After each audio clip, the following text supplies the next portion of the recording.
ናይሎሚ መደብ ሕቶን መልስን ወይ ከዓ ኮሊን ሾው ካብቲ ማለት ዝቐጸለ እዩ ከይዲ መምሃርን ምስትምሃርን ተቋሪጹሉ ኣብ ዘሎ ክልል ትግራይ መጻኢ ኩነታት ዕድል ቆልዑ ትኽልል ናበይ ገጽ እዩ ዝኸይድ ዘሎ ኣብያተ ትምህርቲ ዝኽፈታሉ ዕድል ከኣሎ ዶ ከመይ ክኽፈታ ይኽእላ ስለምንታይ ከኣይከኣልን ዝብል እዩ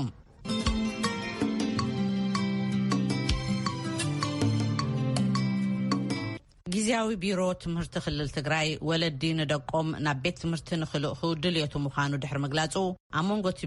ቢሮ ከንቲባ መቐለን ህዝባን ተኸታታሊ መድረኻት ተኻይዶም ይቕጽሉ እውን ኣለዉ ሕመረት እትልዝብን ክትዕን እንታይ እዩ ነዳርጋ 2 ዓመታት ካብ ትምህርቲ ዝበኸሩ ተምሃሮ ክሳብ መዓስዮም ከምዚ ኢሎም ክቕጽሉ ዝኽእሉ ወለዲ መምሃራን ወከልቲ ጊዜያዊ ምምሕዳር ከ እንታይ ይብሉ ካብ ትማሊ ዝቐጸለ እዩ በትረ ስልጣንነት ዝመደብ ዝመርሖ ካብቲ ትማሊ ደው ዘበልናዮ ምልስልና ክንጅምር ኢና ናይ ህፃናት መሰል ክህለት ስለለዎ ኣብ ዝኾነ እዋን ኣብ ዝኾነ ውግእ ይካየድ ኣብ ዝኾነ ጦርነት ይካየድ ናይ ህፃናት መሰል ሓልዩ ዝኸደሉ ኩነታት እንድሕር ደኣ ሓልዩ ኮይኑ ውግእ ምስ ዕጡቕ ሃይልን ጥራሕ ዝኾነሉ እንድሕር ደኣ ኮይኑ ሕብረተሰብ ኣተሓሳስብኡን ግዝዕ ለዊጥካ ናብ ትምህርቲ ቤት ዝምለሰሉ ኩነታት ክፍጠር ክኽእል ኣለዎ ዝብል ሓሳብ ንምቕራብ ደልየ ይቕረታ አቶ ጌታቸው ክትቅጽል ኢኻ ደጋጊምካ ዝጠቐምካላ ቃል ኣላ ዕጡቕ ሓይሊ ዝብል እሞ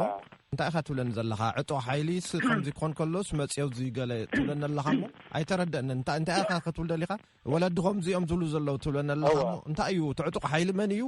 ስለምንታይ እዩ መጥቃዕቲ ዝፍፅም ኣብ ከተማ ኣትዩ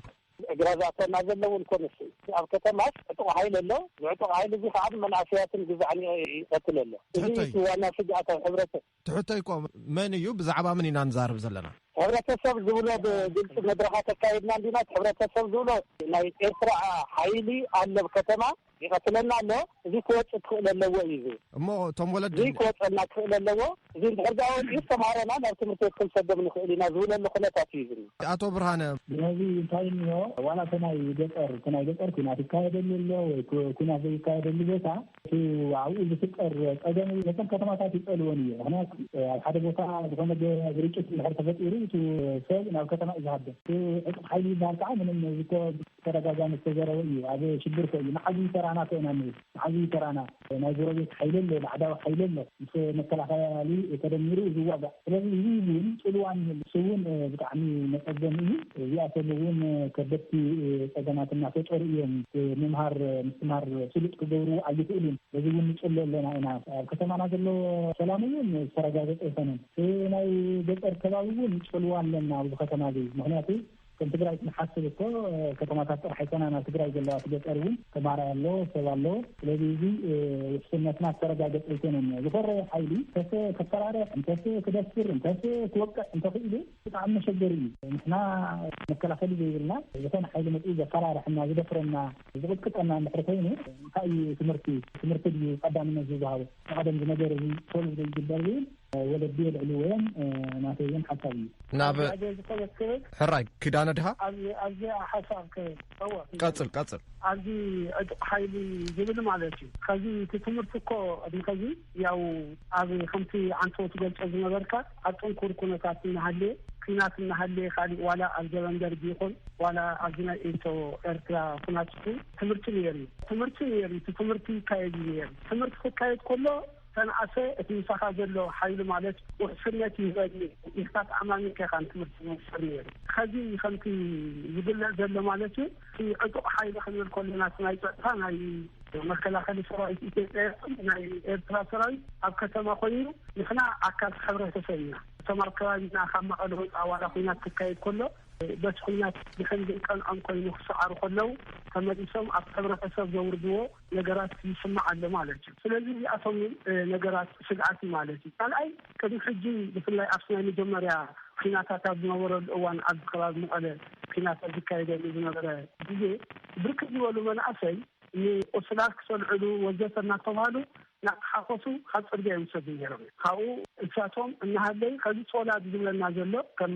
ወመሕ ንሕና ተኣኪብና ክንዘራረብ ከለና يتمنى أسي أكيكا أبديت نفسي كنت أخلدينا مخنياتو كوم عينة ترئي له الشرعي نجر له من أسي وسيدكا وصلات تلعلنا توالو إذا تمولسو قال يوكا عدي تمولسو اللو مالتي سلقي إذن هاللي كم يجرنا إلى نحن دكنا أمينا نبيت مرتخن سدد نخيل وحسنتنا انتا يزلم عندهم مالتي تالي عاليات التمرتي خذي كلام عصر هذا الزخان يتمزابرتي ودنات سفيرهم من اللو كان عندنا نعبنا تاوتروها مثل تمرت خلنا خاني بعدهم سراوي بصفور اللي خلنا كاتي زلا سلقي إذن خيطات أخانا جماليا يتم تمزابرت خلنا سراوي كاستمو تاوتيها يتم تمزابرت نايب عداتهم زخانا مثلالي كيف رحا خيبالكا تمرتي جمر عن كله أنا تبغى زحادين مثلاً تمر تجمعي لخزار كله تبغى كابدلون الناتون يأرز قدنا سؤال كجميرهم بعد راح البوليتيكا مقصد يستزار عيني وصل معلش. أتوقيتاچو تسمع الله يا أخا نموخانو إزاي كله ኣብ ክንዲ መልሲ ሕቶታት ዝበዝሖ ኣጀንዳ ንምዃኑ ምስቲ ግዝያዊ ምምሕዳር ተዘራሪብኩምሉ ዲኹም እዚ ኩሉ ሕቶታት ከይተመለሰ እዚ ኣርእስቲ እዚ ንባዕሉ መምፅኡ ከመይ ርኢኻዮ እንታይ ኢኹም ትብሉ? ያው ከም ምምሕዳር ትምህርቲ ክንጅምር ንኽእል ዶ ይንኽእልን ኢልና ምስ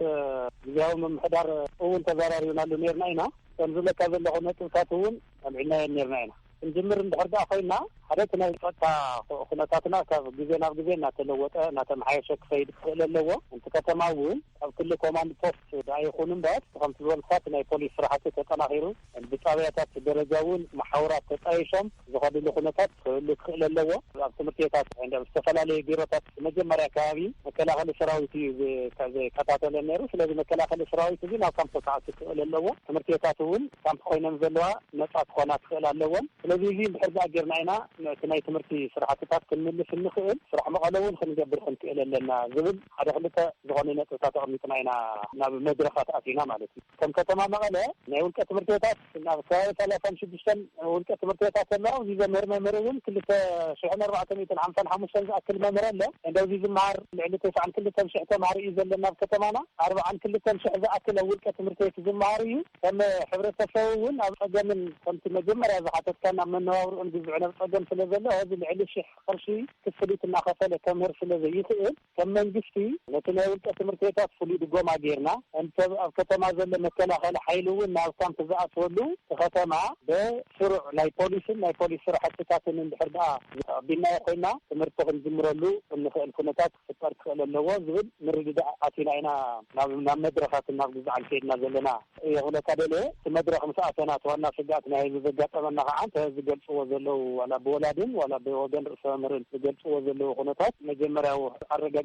مكانكين بزعلنا وكان تزعته مخانو انتو صحيح هذول طغى ناي إرترا سراوي تون الله ناي إرترا سراوي تزيون موسو الرجاجتكم الحرداري هنا هونكم تمرتم زي الجمرة اللي مجديلا نزي مجمرة جن على قناتكم سرحوا زي اللي أسايمنتي ما يومنا في الدرجة زينا زي اللي ناي خلنا كذا ليه طب يعني اللي مساخ صن حمو اتن أبيات تمرتي أبكالوت زوباتات كتماتات ورداتات زلوا 100% تزاريفانيان تسارقانيان نبرتن يلن نمخانو ختما مقالة كابز حدقازينا صاديا خمئن تحستونايتن أبيات تمرتي كاب يونيفرسيتي جمير كأخذت قلت الله يدلي أمن تايكون تتعلقهم مصحفت الله دو كمبيوترات الله دو قال أوتا قدس تزخونو قربات الله دو في أبيات تمرتي نتمرتن مجمار حجزو نصرح أفتن من اللي نصرح نجمر نكلنا كم بعلم ياون نجمر يا تمرتي تاتنا دافع في نجوار نتايكون تاتولينا خنرستينا كلنا ما يكتب مع مقالة تمرتي تاتون ظريفا تاريخ رفتر نيتمار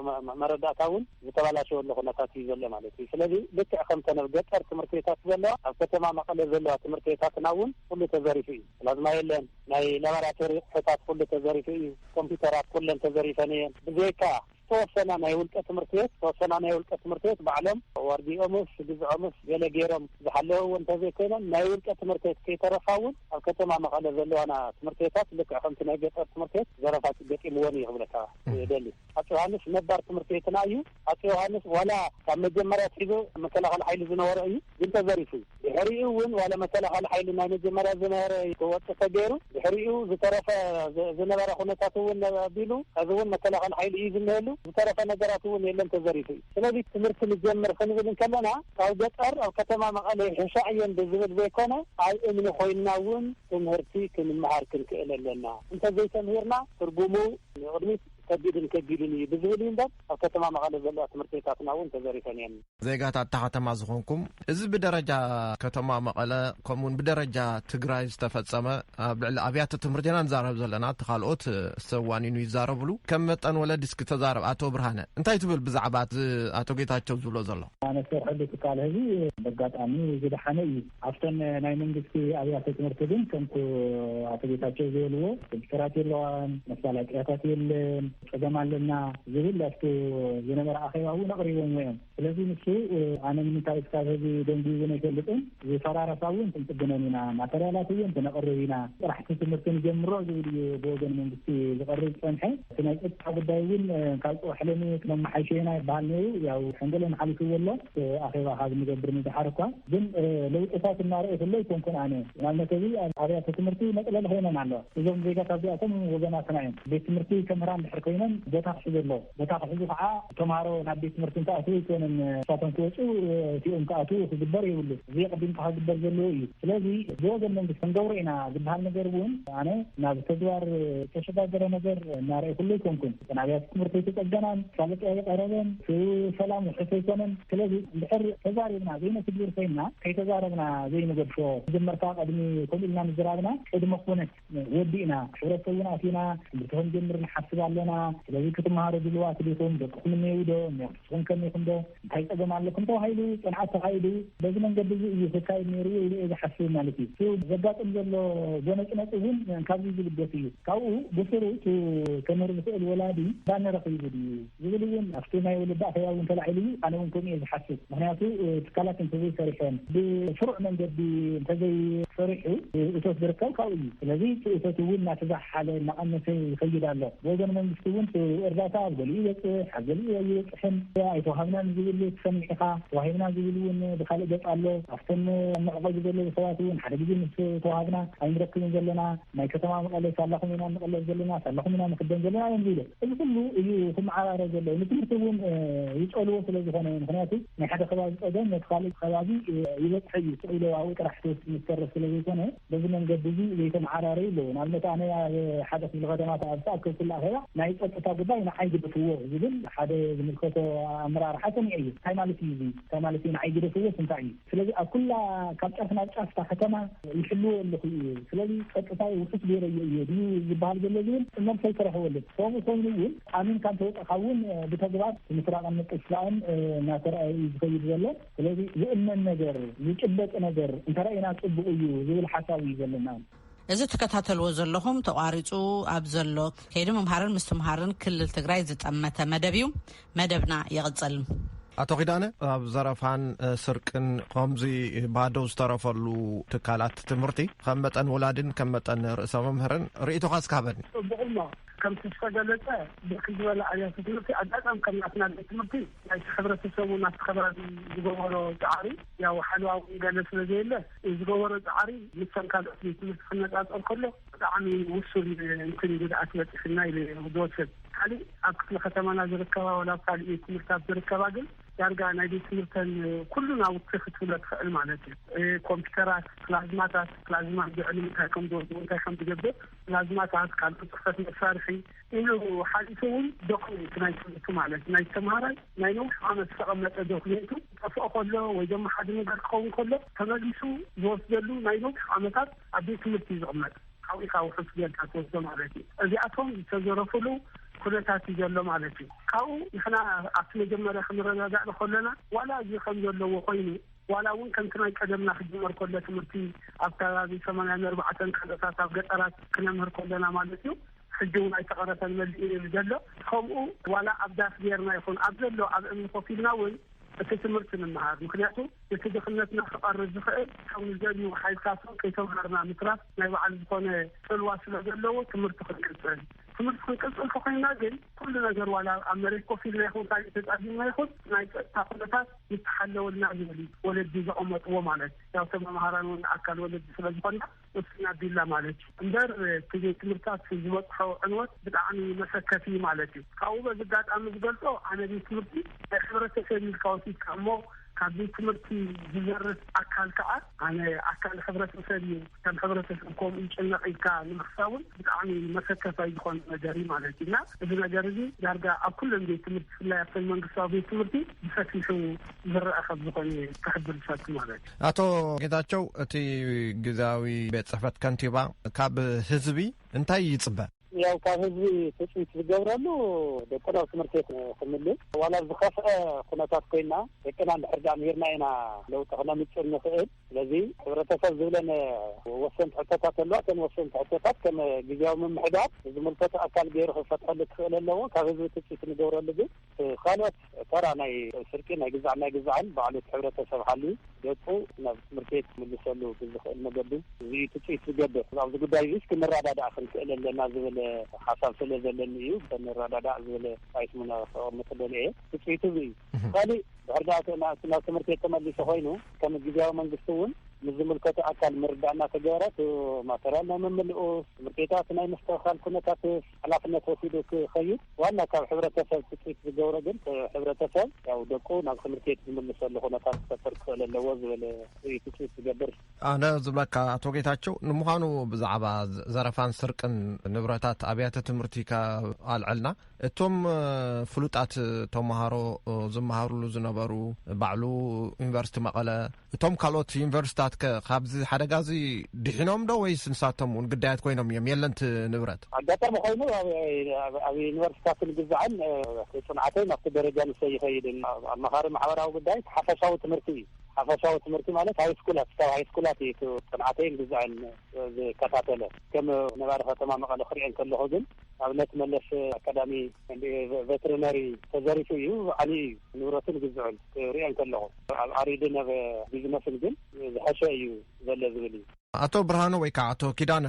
ብዛዕባ ቃላሚኖ ብዛዕባ ዩኒቨርሲቲ መቐለ ተኣሪድ ይኹን ቢዝነስ ሓበሬታ ኣለኩም ዶ እሽሞ አቶ ኪዳነ እሺ አለ በተርነር ዲያስፖራ ከባቢ ስለዝኾነ መንበርዬ ማለት እዩ ኣብዚ ቬተርነሪ ዝላይ ዩኒቨርሲቲ መቐለ ዝናይ እንስሳት ክሳይ ዘሎ ሕክምና ማለት እዩ ብኣካልን ርአየ ብጣዕሚ ዓኒ እዚ ዕንወት ከዓ ኮነ ተባሂሉ ዝዓነወ ምክንያቱ ካሊእ ኣካል ኣይኮነን ዘሪፍዎ ኣብቲ መጀመርያ ዝነበረ ኣካል ማለት ከም ናይ እዞም ናይ ሰሜን እዚ ዝነበሩ ማለት እዩ ሙሩኻት እሳቶም እዮም ነይሮም ኣብ እዋን ሕወሓት እናሃለየ ማለት እዩ ድሓረ ክወፁ ከለውን ዝተተክኡ ኣብኡ እቶም ሙሩኻት ኣብኡ እናሃለዩ ካብኡ እቲ መከላኸሊ ሰራዊት ኢትዮጵያ ኣትዩ ተቋራፂርዎ ነይሩ ማለት ድሓር ዳርጋ ብምሉኡ እቲ ዝተሰብረ ዘበለ ካሊእ ኣካል ኣትይዎ ኣይኮነን ካብቲ ሕብረተሰብ ወይ መናእሰይ ከም ገይሮም ኣይኮነን ብጣዕሚ መሰከፋ እዩ ዳርጋ ሙሉእ ብምሉእ እዩ ዓኒ ማለት ከዚ ትምህርቲ ንክጅመረሉ ብከመይ ኣገባብ ከም ዝኾነ ልክዕ ከምዘን ናይ መንግስታዊ ዘላዊ ትምህርትና ገሊአን ዓኒን እሞ ብዘሎም ዶ ንጀመርካ ምባል ካብ ምባል ከዘይኮይኑ ኣነ ዝሰዓዘብ ኩሉ ማለት እዩ ናይታ ቬተርነሪ ርአያ ትግራይ መለስ አካዳሚ ያው ግዜ ናይ ሰንበት ያው ዓኒ ዝወስድ ይክእል ቬተርነሪ ዘሎ ኩሉ ኩነታት ማለት ንከዓ ኩሉካ ዝበፅሐ ጉድኣት እምበር ኣጋጣሚ ዝተፈጥረ ይኮነ ምክንያቱ ካብ ናይ ኩናት ቀጠና ወፃኢ እዚ ኣብ ውሕስ ቦታ እዩ ዘሎ ስለዚ እቲ ንዕኡ ዘበላሽ ከዓኒ ኮነ ኢሉ ዝፈፀመ ኣካል ከም ዘሎ ዝርዳእ ማለት እዩ አቶ ብርሃነ ቬተሪናሪን ናይ ጥዕና ማእከል ትጥቁ ዘሎ ስሜን እዚ ንሕከም ኮይኑ ዘገልግል ዝነበረ ከም ዘሎ ዝፈልጥ ኣነ እዩ ኣብኡ ዝሰርሕ ናይ ቀረባ ቤተሰብ ነይረኒ ሕክምና ዘካይድ ንሱ ድሕሪ ተወሰነ ግዜ መከላኸሊ ናብ መቐለ ምስ ኣተወ ድሕሪ ተወሰነ ግዜ ከም ዘሎ እዩ ሓበሬታ ዘለኒ ኣብተን ዓበይቲ ናይ ዩኒቨርሲቲታት ግን እንታይ ተገይሩ ብዙሕ ሓበሬታ የብለና يقني اللي بعر دالخ وحطوتات ودي لخ حد عدل كبكم مو بوكن زازمو كاب وكالي ولدي تو برهانه يقني اللي ያው كنت أبكي مؤتري جمرتيه تمرتي حد عدي ናይ ዕብየት መዕቀኒ زي تماهرنا نقدمت يهلنا عدل مسكفي يهون كنا معارضين دقنا هون سددنا بيت مرتبين ناني مستمحور ناب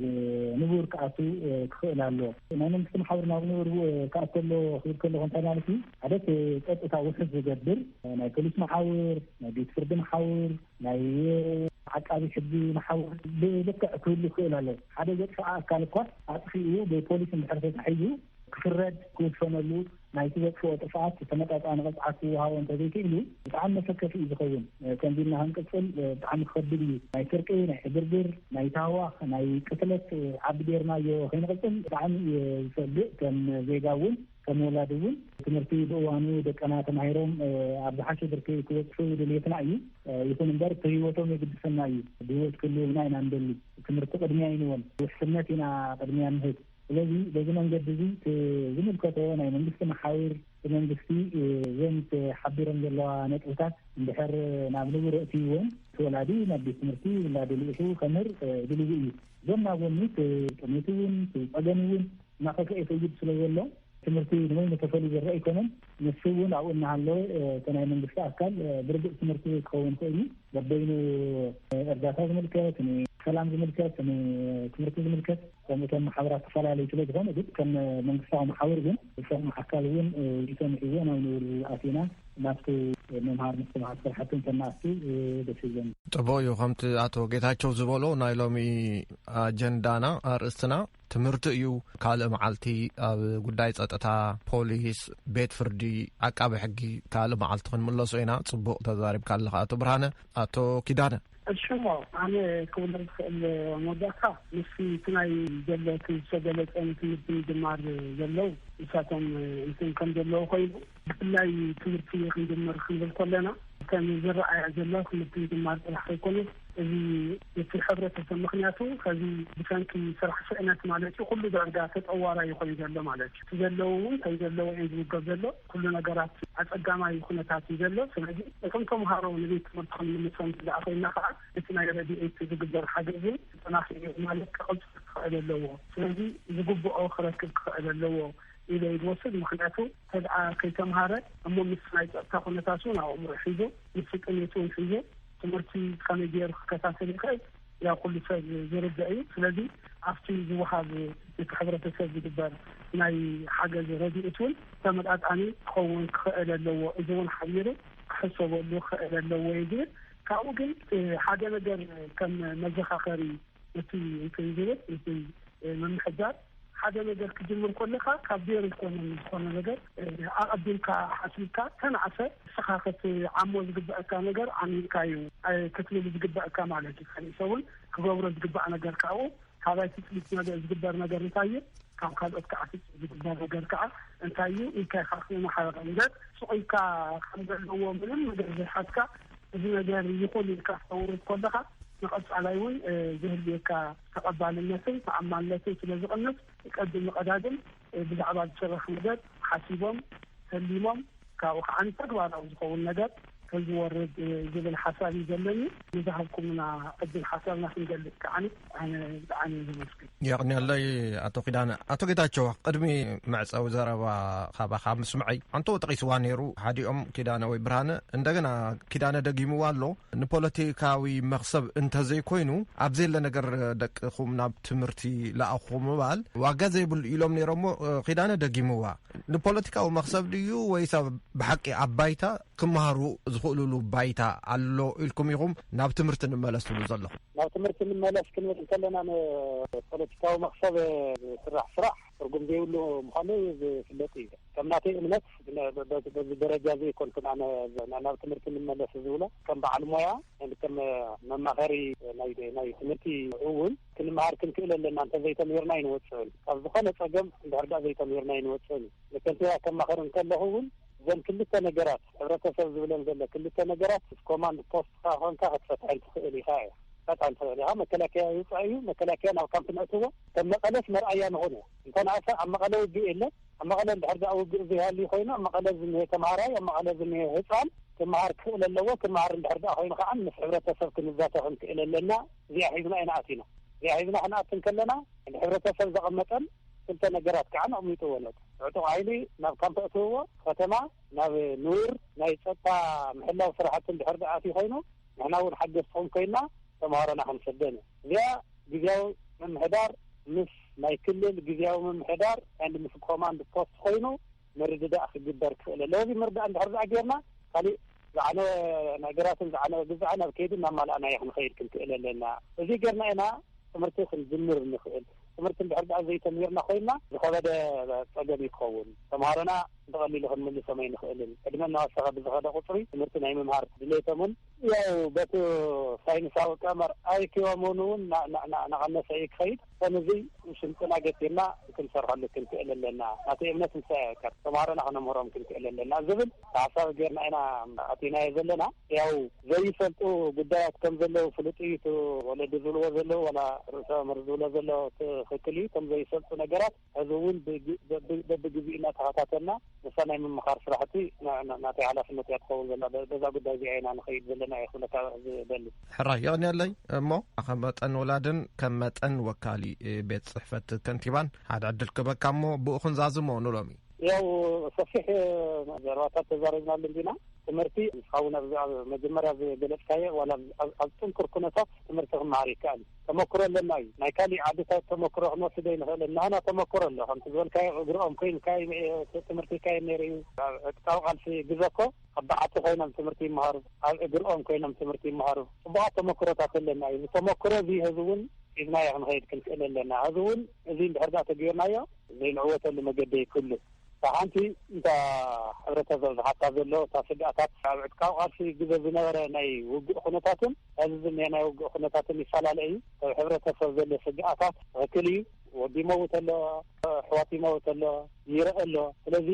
ህፃን እናተቐተለ ብዕጡቕ ሓይሊ እዚ ትምህርቲ ክንዓስዮ የብልናን ዝብልዎ ዘለዎ ወለዲ ትክክል እዩ እዚ ከዓ ክፈትሖ ክኽእል ኣለዎ ግዜያዊ ምምሕዳር ዝመልከቶ ኣካል መርዳእታ ገይሩ ክፈትሖ ክኽእል ኣለዎ ብደንቢ ክንዘራረበሉ ክንክእል ኣለና በዚ መልክዕ እዚ እንድሕር ደኣ ቆሚትናዮ ኮይና ዘይፍታሕ ነገር ኣይክእልን ያው ግዜያዊ ምምሕዳር እውን ነዚ ዝመልከቶ ኣካል ክፈትሖ እዩ ክረዳድአሉ ክኽእል ኣለዎ እዚ እንተዘይኮይኑ ያው ወለዲ ዝብልዎ ዘለዎ ኣፀጋሚ እዩ ብዝኾነ ይኹን ግን ተዘይምሂርና ክንደልዮ ለውጢ ክንደልዮ ስራሕቲ ክመፃ ይኽእልን ነዚ ሕብረተሰብ እውን ኣብ ጎኒና ኮይኑ ክሕግዘና ኣለዎ ዝብል ሓሳብ እዩ ዘለና ናቲ እምነት እዚ እዩ በዚ መልክዕ እዚ ህዚ እውን ክሰርሓሉን ክብለሉ ዝግበአኒ ናቲ ሕብረተሰብ ከዓን ሓደራ ክብሎ ዝኽእል ነዚ ሒዝዎ ዘሎ ኣቋምን ብዝዕን ትክክል እዩ ግን ናይ ኮና ንኾነ ብሎ ንኽእል ሕቶ ክገብሮ ክኽእል ኣለዎ ሕቶ ገይሩ በቃ ክነምህር ደቅና ክነምህረሉ ብንኽእል መልክዑ ኢሉ ነቲ ምምሕዳር ነቲ ግዜያዊ ምምሕዳር ወጢሩ እንተዘይሒዙ መፅእ ነገር የለን ስለዚ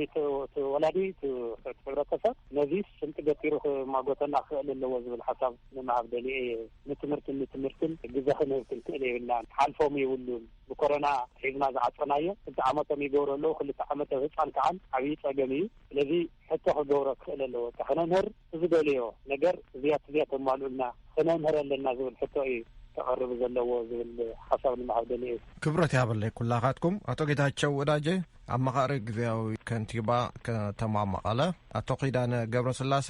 ርእሰ መምህርን ካብ መማህራን ከምኡውን ካብ ወለዲ አቶ ብርሃነ ገብረስላሴ ኣጋሽና ስለ ዝኾንኩም ደጊመ ክብረት ይሃበለይ ይብል ይቕኒየልና ነዚ ዕድል እዚ ዝሃብካና ይቕኒየልና ንሕና